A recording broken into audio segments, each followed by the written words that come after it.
2022. Devido à questão do jogo, né, que está tendo aí, eu já vou deixar a videoaula já gravada, tá? Com um conceito inicial de fundamentos de eletricidade que a nossa UC já está começando, beleza? Então, vamos lá. Vou deixar aqui gravado. Está aqui, beleza. Nós temos que entender o seguinte, que a menor partícula, um átomo, ele é composto o quê? Por cargas elétricas, certo? O que que são cargas elétricas? Cargas elétricas são o quê? Pequenos, pequenas quantidades de matéria em que, quando tem movimento, liberam o quê? Energia através do seu movimento, energia cinética. Pois muito bem. As formas que nós temos para fazer com que haja o surgimento de eletrização ou então de aparecer cargas elétricas em corpos é por vias de atrito, por contato e por indução. Aqui nós temos um exemplo de um átomo em que eu tenho um núcleo e aqui do lado tem o que? O movimento dessas partículas, certo? Por atrito, se eu pego uma caneta, por exemplo, e esfrego ela com um pedaço de lã ou de pano, por exemplo, ela vai ficar o quê?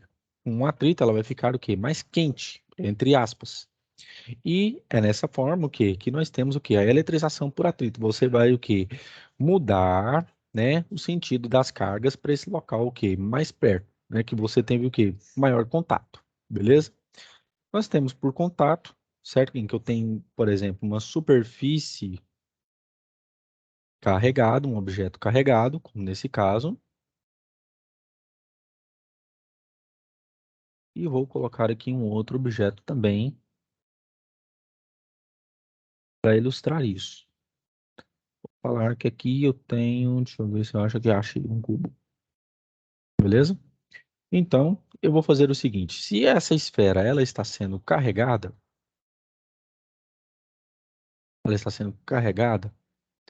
vamos supor por cargas negativas,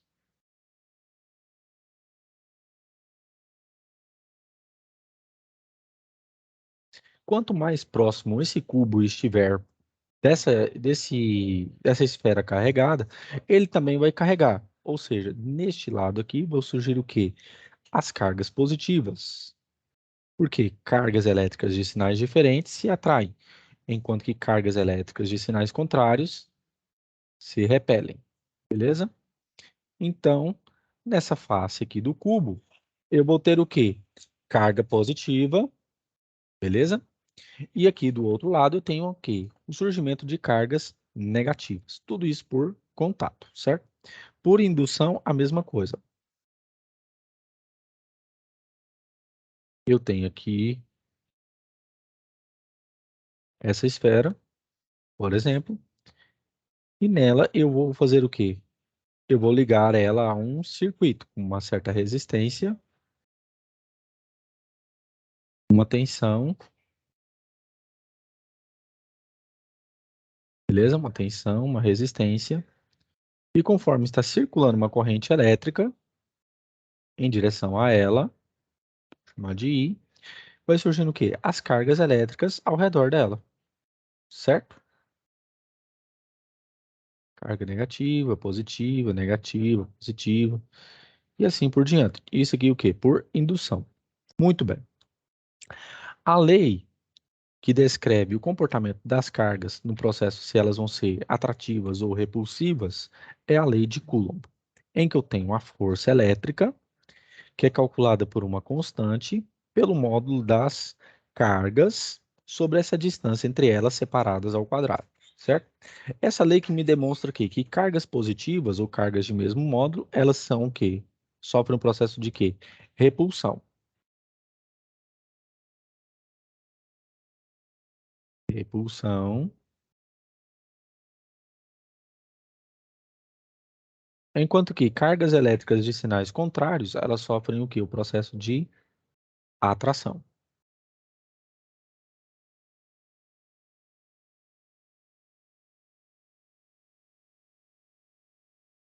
atração. Beleza? Então, o que que significa? Eu tenho força elétrica, essa constante aqui já é determinada, já é calculada, e essa constante é calculada da seguinte forma: esse K é 1 sobre 4π ε0, onde esse ε0 é a permissividade elétrica do meio. Como nós estamos aqui considerando que esteja no vácuo, no ar, ela vale 8,85 vezes 10 a menos 12. Muito bem. A gente tem que entender que carga elétrica é um ordenamento que corrente elétrica é um ordenamento de cargas elétricas em detrimento do tempo, ou seja, um fluxo é um caminho de cargas elétricas.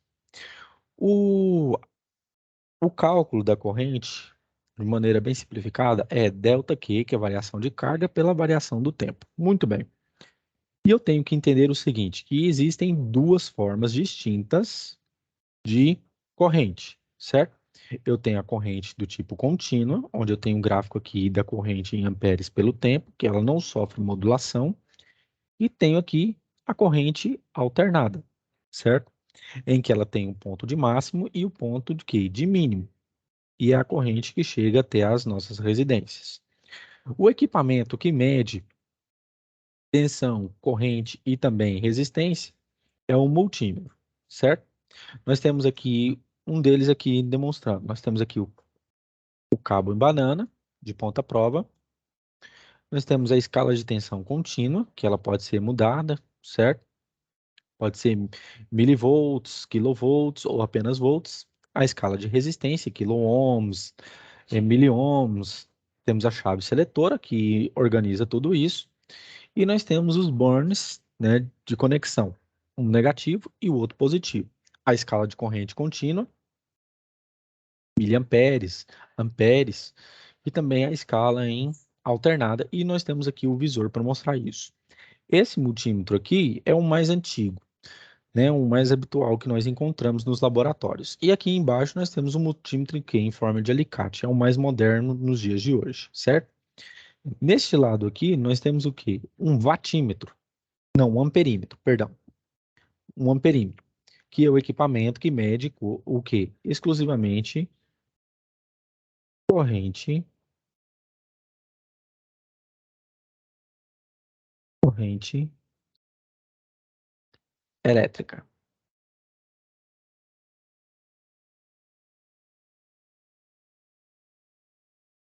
corrente elétrica, beleza?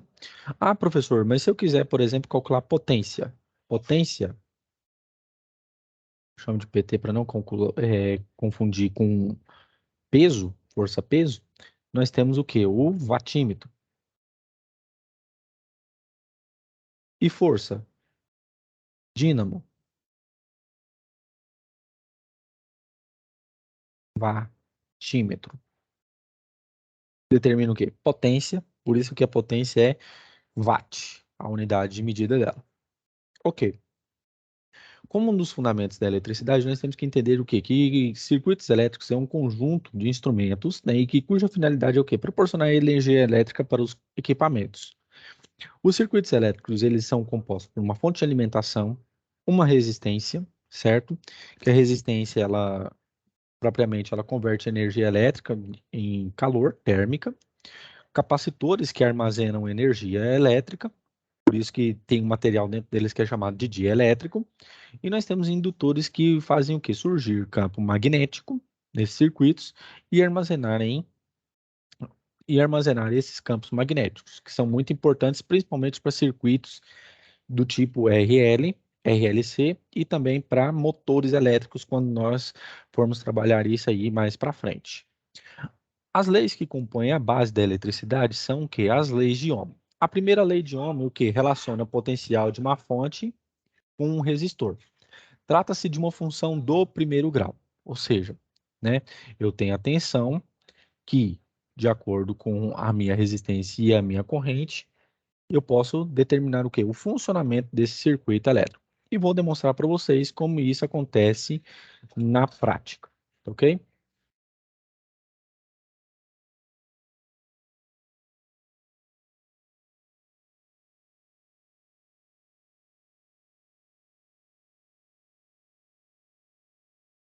Vou aqui compartilhar com vocês um simulador que a gente tem à disposição, que é o PET Colorado, certo? Nós temos aqui o PET Colorado. E vou demonstrar aqui para vocês como que funciona a primeira lei de Ohm.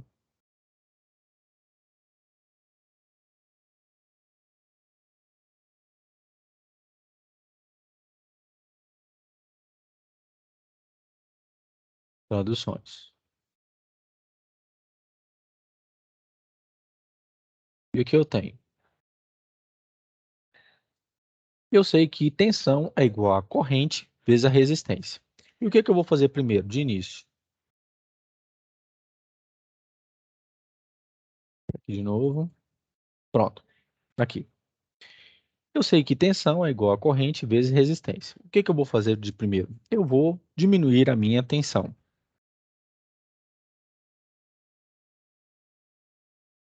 O que que fica evidente aqui é que a minha tensão é uma grandeza diretamente proporcional à corrente no circuito, certo? Agora eu vou aumentar a tensão. Comprovando também que se eu aumento muito a minha tensão, a minha corrente também aumenta. Agora eu vou diminuir a minha resistência.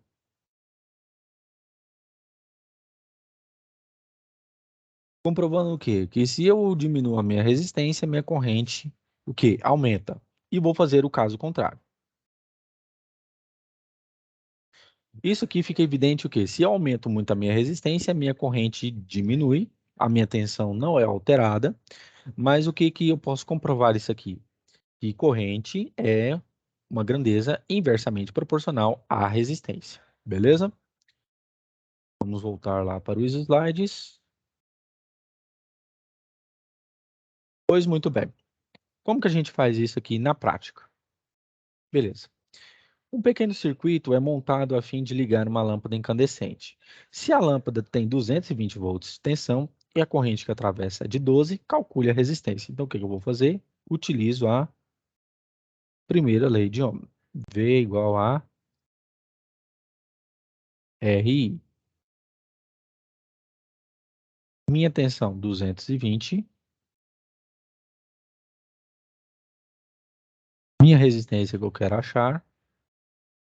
E minha corrente de 12, certo? Então, fica o quê? Resistência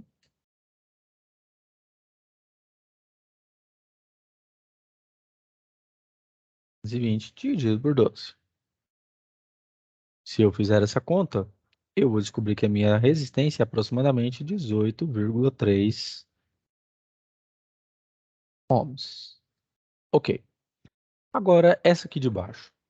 Uma lâmpada tem uma resistência R de 30, com uma tensão de 220. Calcule a quantidade de carga que essa lâmpada irá receber se o tempo total de funcionamento for de 12 segundos. Como que eu faço? Primeira lei de Ohm. V é igual a RI, certo? Quanto que é a minha tensão? 220.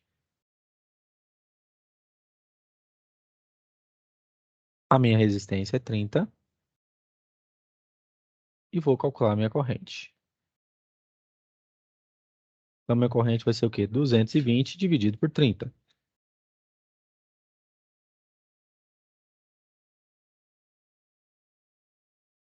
Beleza. Deixa eu fazer a conta aqui. 220, 220 dividido por 30. 7,3 amperes.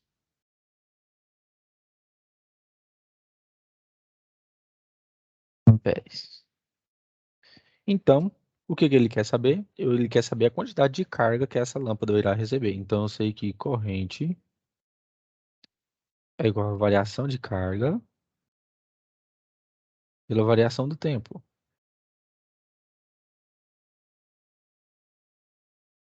Então, quero achar o meu delta Q.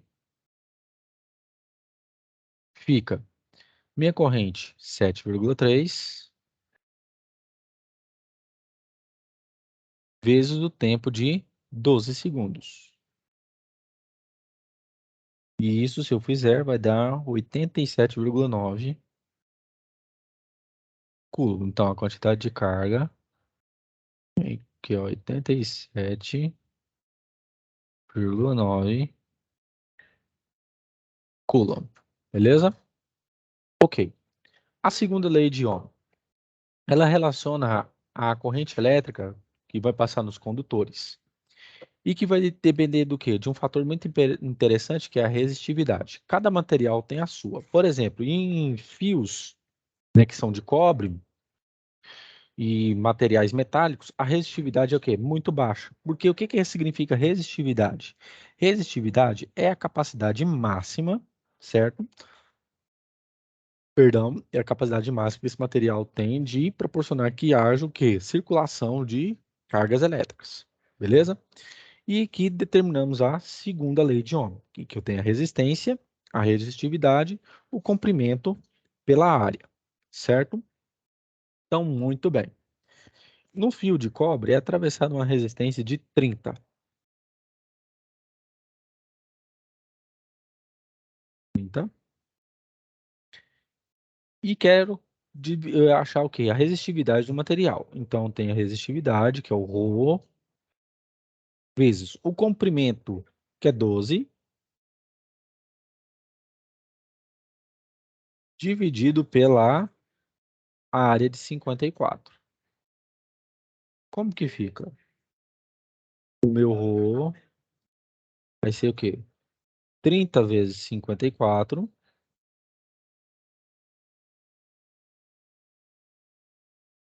dividido por 12,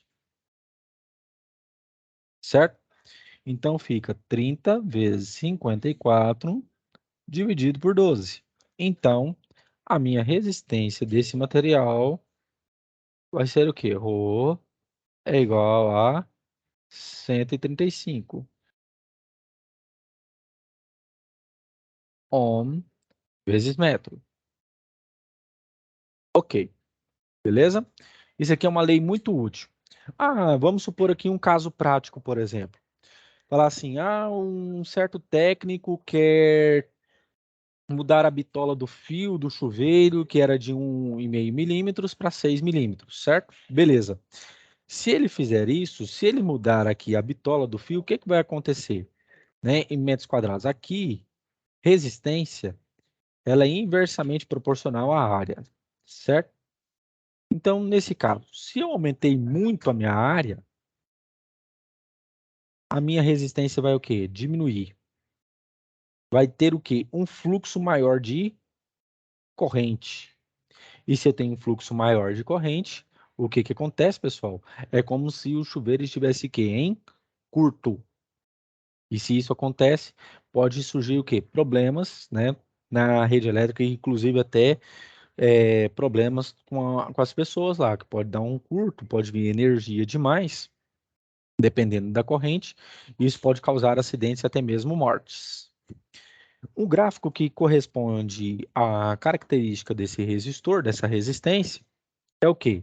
Como é uma função do primeiro grau, o gráfico é o quê? É uma reta. Então, nesse primeiro caso aqui, eu não tenho uma reta. Eu tenho o quê? Uma inclinação suave desse gráfico. Quando eu tenho um gráfico dessa magnitude, significa o quê? Que o resistor é não ôhmico. Ele não obedece à lei de Ohm, que V é igual a RI, certo? Mas, se ele tiver essa característica em que eu tenho uma reta, ele é o chamado de resistor ôhmico, porque ele obedece à lei de Ohm. E como que eu faço isso? É só lembrar da lei de Ohm. Tensão é igual a resistência vezes corrente. Se eu quero achar resistência, nesse caso, eu faço ou pela tangente ou então pela proporcionalidade do gráfico, certo?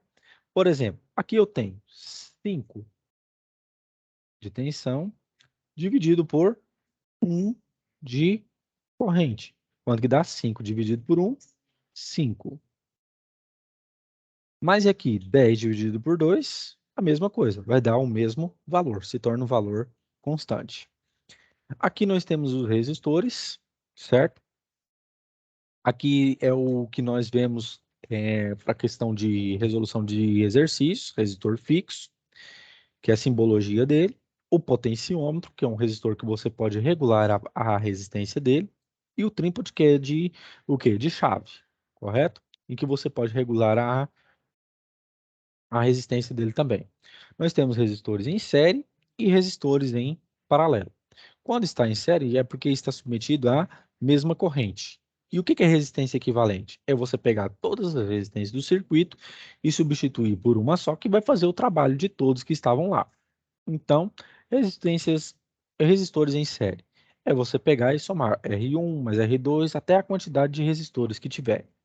E os resistores em paralelo é o quê? Produto pela soma, e sempre de 2 em 2, ok? Então, vamos às convencionalidades aqui nos exemplos. Eu tenho aqui, ó, esses dois aqui estão o quê? Em série ou paralelo? Em paralelo. E como que nós fazemos? Produto pela soma. 2 vezes 2 dividido por 2 mais 2. 2 vezes 2, 4 dividido por 4, 1. Aqui, 2 mais 1, 3, certo? Então fica 3 mais 1, 4. Beleza. Aqui, essa resistência aqui, ela está em série ou paralelo? Série, pois está submetida à mesma corrente que está circulando. Como que nós fazemos?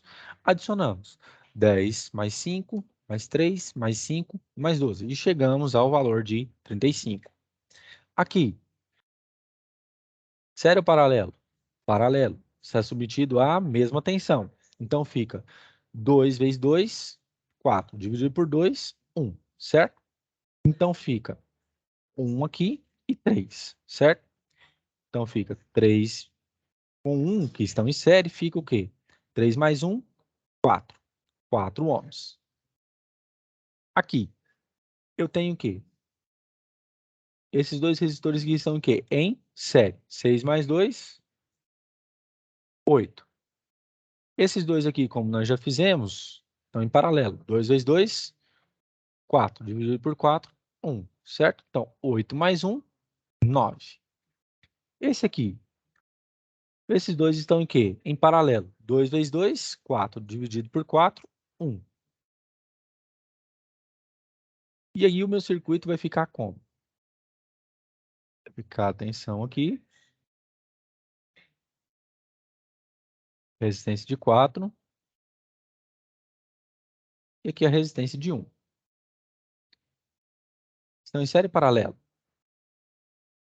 Série, 4 mais 1, 5. Beleza? Aqui,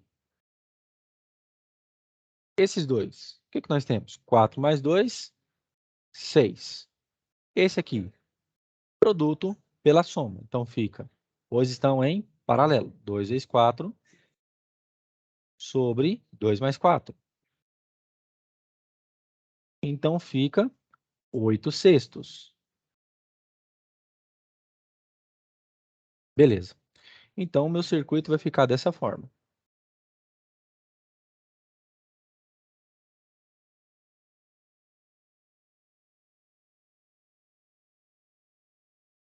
Então fica 8 sextos. E aqui fica 6. Série paralela. Série. Então a gente o quê? Soma. Resistência equivalente. Fica 6 mais 8 sextos. Tira o mínimo. 6 e 1, 6. 6 dividido por 1, 6 vezes 6, 36. Mais 6 dividido por 6, 1. Vezes 8, 8. Então fica aqui o quê? 44 terços. Não, 6. 6. E eu posso simplificar aqui por 2, pois 44 dividido por 2, 22. 6 dividido por 2, 3. Certo? E chegamos aqui à resposta. Nesse caso aqui, pessoal, quando nós tivermos em paralelo resistores com a mesma capacidade, a mesma resistência, como que a gente faz? Quando todos estiverem em paralelo, resistência equivalente é você pegar essa resistência pela quantidade, certo?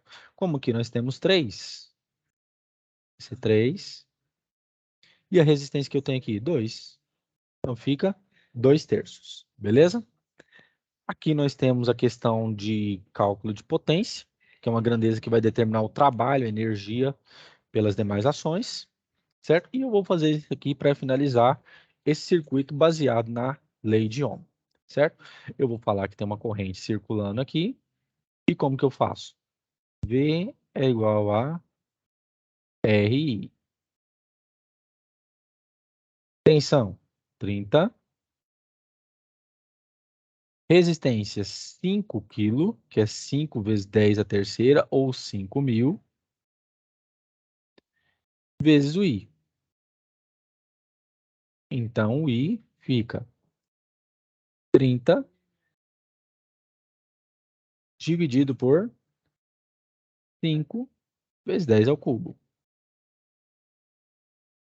30 dividido por 5, 6. E o 10 a terceira que estava aqui positivo, ele passa para cima, 10 a menos 3. Ou seja, minha corrente vai ser de 6 miliamperes, tá ok? Aqui no caso, essa potência útil ela já é determinada.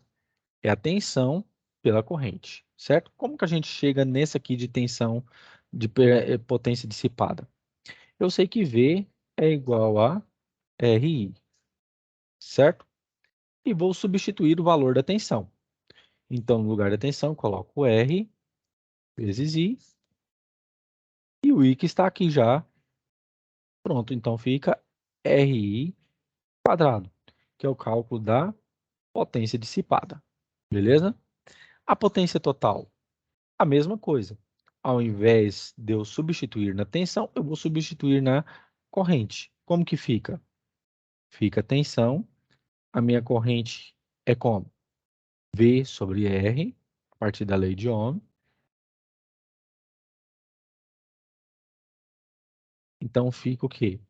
Potência total é igual a V quadrado sobre E. Como eu havia dito para vocês, certo? Aqui nós temos um watímetro analógico e aqui um digital, tá? Que é um medidor de potência. E aqui nós temos a nomenclatura. Nós temos aqui ramos, o circuito é composto por ramos. E nós temos os nós, onde que vão ser divididas as correntes e também as tensões. E como já adiantando, peço a vocês que já procurem sobre as leis de Kirchhoff, a lei das malhas e também a lei dos nós, tá ok? No mais, desejo a vocês bons estudos, tá ok? E até mais.